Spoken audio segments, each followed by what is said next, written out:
Hello everyone and welcome to the second channel update video in which I would like to talk to you about what I have in store for you, what are the planned changes for the channel and what you can expect on this channel in the future. So let's jump right into it. So as you know, the first official expansion for Kerbal Space Program is finally available. Making history is here and we can all enjoy it, and I'm very happy about it because I hope that will bring some new things to the game and put some new life into it, because we really need it. Also, as you might have noticed, the activity on this channel dropped slightly in recent months, I would say, and that was because, life is pressing hard and I have other obligations to follow. But still, I was trying to put out some regular content for you guys, and I hope that you haven't noticed that much. So as a quick recap, my regular KSP content was still out there and I couldn't help but to notice that it's getting less and less popular or viewed, and we also had some other experiments on this channel. We had a couple of videos regarding Subnautica. Those might be going away, but I'll talk about that a little bit later. So the first big change that you might expect on this channel that is somewhat related to the expansion being available is that the SSTO space program is going away very soon. We'll probably stop at episode 30. And at which point I will release the save file to you guys so you can continue the exploration and colonization of the Kerbal system.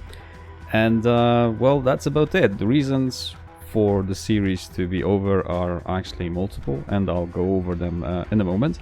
But yeah, the big decision that I've decided to take is that the whole series is going to end either on episode 29 or episode 30. I haven't decided yet. Maybe the episode 30 will be like the summary episode of what you have accomplished so far. There was already one like that, but since then things have changed slightly, so yeah. And as I said, I will release the save file as the series ends, so you will be able to pick up when I left off and continue colonization and exploration of the system. So as for the reasons why the series is going to end, well, the first one is that it's actually been going for over a year now. I think it's been long enough. Plus, it's dropping drastically in popularity. The last video hasn't even reached 10,000 views, and a couple of previous videos have been struggling to get there.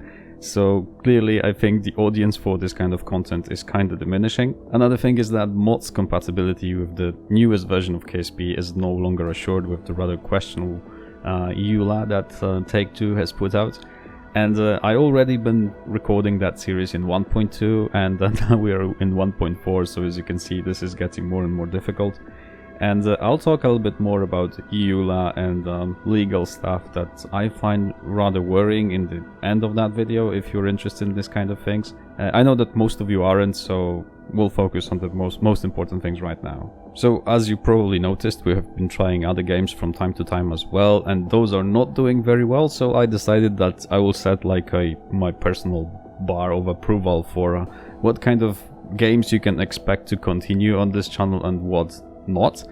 And everything that is outside of KSP that will be consistently getting under 1000 views for video is going to be cancelled, and that's why Subnautica is going to get only one more video, I think. And if that video will not get to 1000 views, I will simply cancel the series, because I don't think there is a point in making videos that almost no one is interested in watching.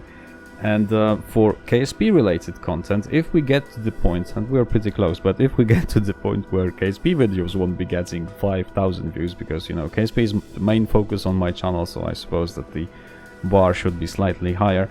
But if KSP videos won't be getting 5000 views per video consistently, then KSP is going away as well. Also, as you might remember from what I've been discussing around different media previously, I am also working on a couple of science videos that I wanted to share with you on my channel. And I actually had a really quick first try with this type of content regarding diving in Subnautica. And I must say that I am rather surprised by the rather overwhelming negative response that video got, because well, probably the most common comment under that video is, why would you even bother, because it's a video game? Well, I have probably never seen something like that with regards to KSP or any other simulator. I don't really understand, because if you think that that video should not exist, or you don't really care whether it's realistic or not, then why bother clicking on it? And even more so, why bother leaving a comment?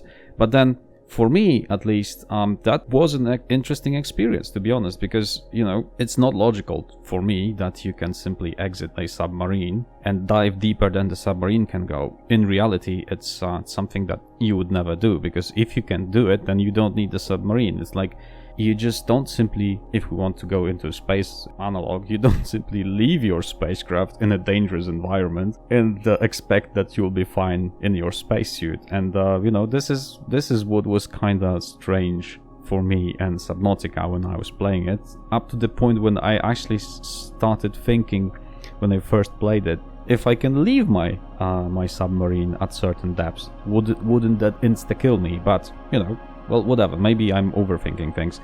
Anyway, I was rather surprised and disappointed by the response that you guys have given me about that video. I will admit that. And that actually put a little bit of doubt in me whether I should continue with the projects that I have set for you. Because the two science videos that I want, or science related videos, let's call them that way, well, they would be not about gaming. That would be the baseline for those videos, or actually about two different topics. The first one would be something that is somewhat related to what I'm doing professionally, and I wanted to hypothetically think about how solar cells, the current technology solar cells in a broad sense, would respond if you expose them to a light that is coming from stars that are different than our sun. So assuming that you build a base on a different planet and you want to power it up, and you want to use solar power to power up that base or a space station around a star that is a different type of star than our sun, how that would change the electricity output that you would be getting, and in what sense. And I wanted to go a little bit into details about how solar cells work, and, you know, whether the technology that we have currently is actually adapted to do that. But I can actually imagine the response on that video already, and I'm kind of worried if that's actually worth my time. The second topic that I wanted to explore in a science-related video is related to powering up a Martian base. You know, we're all about excited about going to Mars now, with SpaceX trying to get NASA trying to get and Boeing trying to get, other agencies are trying to go to the moon and you know, set some lunar village or something like that. So we're very, you know, we're living in interesting times. So I was thinking that it might be also interesting to explore this as a potential, like a technical question. How would you power up a Martian base? Whether you should use solar power, whether you should use wind power as is commonly suggested in games, or whether you should go with some other types of powering up your base, maybe, you know, nuclear, or maybe geothermal or something like that. I mean, how would you do it? And I wanted to go into details about what you can actually expect. I mean, because, you know, we are on a different planet in a different environment with different natural resources that we can benefit from. So the power outputs and behaviors of those rather commonly known machines would change. And yeah, I wanted to look at some numbers and how things would look like. And I believe that I have technical knowledge to actually answer that question in a relatively precise manner. So yeah, but then again, I think that the overall response will be like the Subnautica video. And I think that I'll make one out of morbid curiosity to actually confirm my expectations. But if they are going to be confirmed, I think that's gonna be the last science-related video on that channel for a long while. As a last thing, I would like to talk about the EULA changes in KSP that Take-Two has introduced, and the future of the mods for the game. Because, as you know, I am also an author of 2 mods that were made for KSP. And as you also know, if you're following that mod development, is that it's not very active, and the reason for it is twofold. Mainly is the main reason is that I am not very experienced in modding, and I actually learn as I go. So that actually forces me to reiterate my work multiple times based on what I want to do, basically. And believe it or not, but when I started making my SpaceX mod, I had absolutely no idea and no skills to finish it, and I learned that, all of that, as I went through.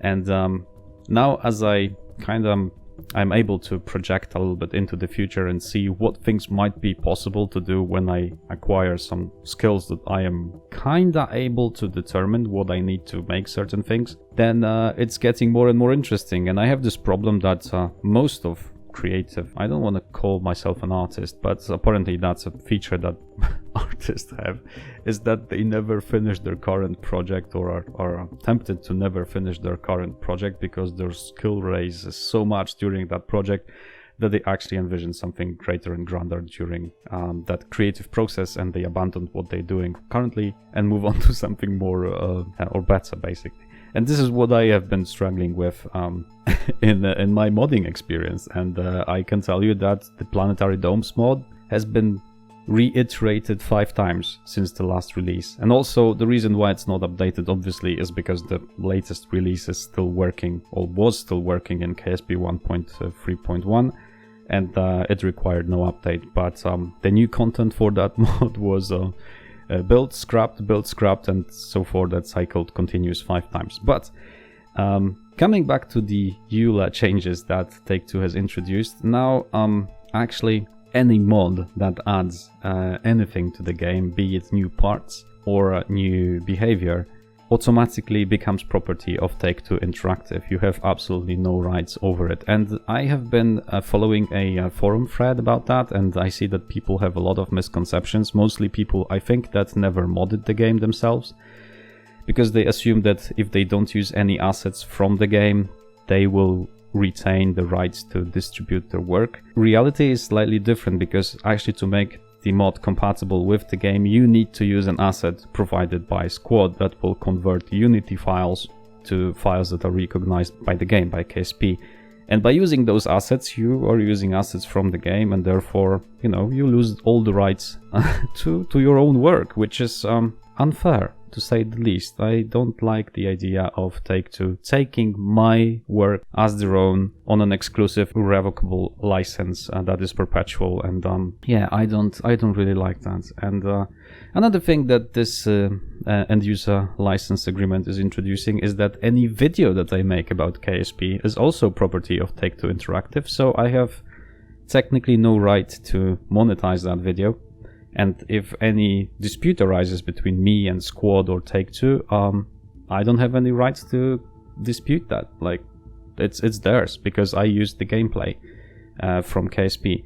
And I've compared that with another EULAs of games that have been out recently, that have been published recently, and there are places in those license agreements that explicitly state that you have the right to record your gaming experience and share it, and you don't transfer all the property rights to the publisher. So this is quite questionable. And just to defend a little bit the points regarding the mods, obviously, of the Take-Two, I can understand why they introduced this. And I would say that, if I go into speculation, is that they never regulated their modding community, unlike, for example, Skyrim modding community that actually had were forced to use a mod kit, or a Witcher modding community that also had a mod kit, so the developers or the publishers of the game could control in a very precise way what kind of content modders can make for the game, therefore leaving some other things that would be reserved for the expansion for themselves. In KSP, there is no regulation. Anyone who knows a little bit of Unity, a little bit of modeling, can do everything. I mean, even more than the game itself is bringing to the table. Like, you can have an extremely good space simulator with KSP that changes absolutely everything about the game, except for very core. Anything that we're getting in the current DLC was actually available through mods already for years. And I understand that Take-Two and Squad want to defend their ground and somehow limit the modding community to the point where they still can add content to the game and get paid for it, but what they are doing is, I think, is an overkill. They should not do that, because this is actually killing the modding community. And if they ever try to exercise the that law that they have given themselves, that power, then I think that it will drive people away from the game. But I don't know, I'm not responsible. As of the point of making of this video, Squad nor Take-Two has officially responded to all those questions, so I don't know, maybe the official response will be available at the time when you are watching this video, but when I was recording it, none of that was available, and there were a lot of questions raised and little answers, so there you have it. So thank you very much for watching, and special thanks go as usual to Shirax and Jolof and all my patrons on Patreon for supporting my channel, and I will see you again very soon. Bye.